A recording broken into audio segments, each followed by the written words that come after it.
ఓ పల్లెటూరిలో మట్టికుంటలో ఆడుకుంటున్న చిన్న బాలుడు రఘు తన తాతతో మాట్లాడుతున్నాడు.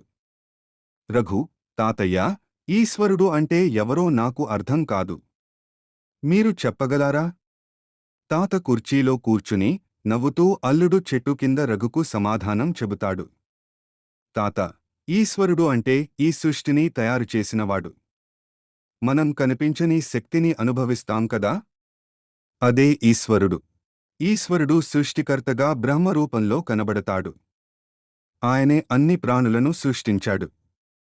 విష్ణువు ఈశ్వరుని పోషక రూపం. ఆయనే జగత్తును నడిపిస్తున్నాడు. శివుడు లయకర్త. ఏది పుట్టిందో అది ఒకరోజు పోతుంది. ఈ శక్తినే శివుడు సూచిస్తాడు. శ్రీకృష్ణుడు అర్జునుడికి భగవద్గీతను ఉపదేశిస్తున్నాడు. అహం సర్వస్య ప్రభవః.